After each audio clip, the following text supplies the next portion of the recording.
কৃষ্ণ কেশব কৃষ্ণ কেশব কৃষ্ণ কেশব রাম রাম রাম রাম রাম। আমি বলি সবার কাছে হচ্ছে গৌরাঙ্গের নাম বেশটা একটু কমাও, এই নাম আপনারা জানেন। কিন্তু হরে কৃষ্ণ নাম কি? এই 16 নাম 32 অক্ষর কি তা কি জানেন? কেন এটা এলো? যখন গৌরাঙ্গকে দেখতো কে? নিত্যানন্দ, তখন সম্বোধন করতো হরে কৃষ্ণ বলে, আর নিত্যানন্দকে গৌরাঙ্গ সম্বোধন করতো হরে রাম বলে। এই পরবর্তীকালে এই নামের সূত্র ধরে শুনবেন যত জ্ঞানী নয়, পরবর্তী যুগে শ্রী গৌরাঙ্গ নূতন অবতারে উনি মায়ের কাছে প্রতিজ্ঞা করেছিলেন যে মাগো আমি আরো 2 বার জন্ম নেব এই জগতের গায়ে, আরো 2 বার জন্ম নেব। জন্ম নিতে খারাপ না। আমার গৌরাঙ্গ বলেছিল মায়ের কাছে, কেন বলেছিল?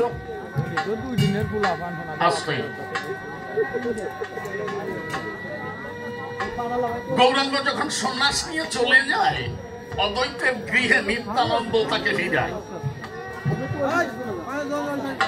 আপনাদিগের করি বর্ণনা, নিত্যানন্দ যখন অদ্বৈতাচার্যের গৃহে নিয়ে গেছে, মুন্ডিত মস্তক, সন্ন্যাসের বেশে গৌর বসে আছে, আর মাকে নিয়ে নিতাই হাজির হয়েছে অদ্বৈতাচার্যের বাসায়।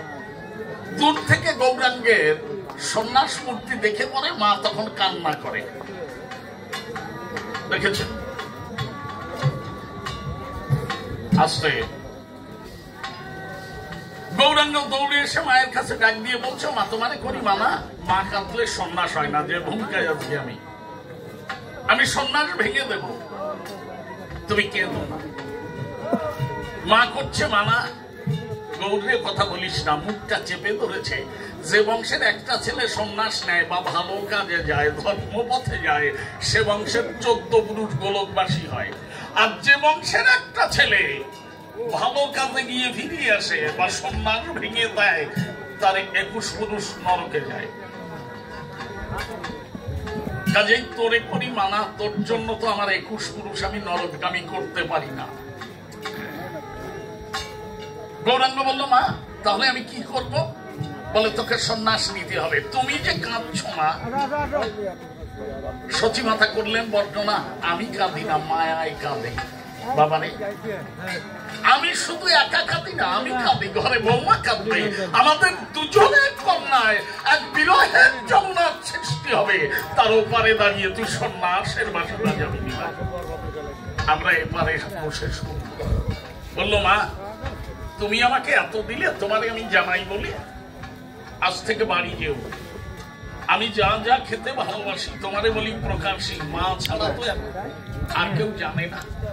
তা প্রতিদিন ওই খাবারগুলো রান্না করে দুপুর বেলায় ঘরের দরজা বন্ধ করে ভাত মাখাইয়া হাতে নিয়ে দেখো। ও মা, আমার অন্তরে আছে, ভাবো তোমার কাছে বলে রাখি, পৃথিবীর যে প্রান্তে থাকি ওই বদ্ধ ঘরে এসে আমি তোমার হাতে প্রতিদিন খাবার খাবো, তুমি যতদিন বাঁচবে। মা করলেন বর্ণনা, নিমাইলে ওইটুকু লোভ দেখাইয়া চলে যাবি। লোভ, হ্যাঁ, লোভের মধ্যে অতটুক, যতদিন আমি বাঁচবো ততদিন খাবি, যেদিন আমি থাকবো না বাবা সেদিনের কথা তো বললি না, সেদিন তো তুই থাকবি, সেদিন তুই ছাড়া গতি না। গৌরাঙ্গ বলেছিল, মা তোমাকে এড়াতে শকতি নাহি কো আমার, তব গর্ভে জন্ম নেব আরো 2 বার, এরপর আমি শ্রীবাস হয়ে নিতাইকে নরোত্তম বানাবো, খেতড়ি জন্ম নেব, আমি হরিনাম প্রচার করব, সে জন্মে হবে না মা, সর্বশেষ জন্ম নেব সান্ন করে, গার্হস্থ ধর্ম দানি তরা বুঝিব। শ্রীজীব গোস্বামীর চৈতন্য চরিতে স্পষ্ট লেখা আছে। আমি সভাতে করি বর্ণনা, এই জন্য এই 16 নাম 32 অক্ষর গৌরাঙ্গ রূপে দেন না, শ্রীবাস নরোত্তম রূপে এসে দেন। আর হরিচাঁদ ঠাকুর কি করলেন? ওর একটা মডিফাইড রূপ করলেন হরি, তাই না? এইটুকু শাস্ত্রে বলছে হকারে কেশবশ্চৈব রিকারে আত্মা শক্তিময়ী রাধা, রাধা কৃষ্ণের যুগল মূর্তি।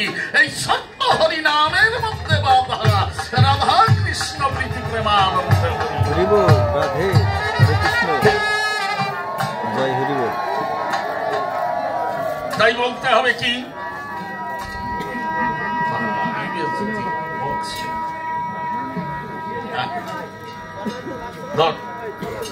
গাইতে তো হবে।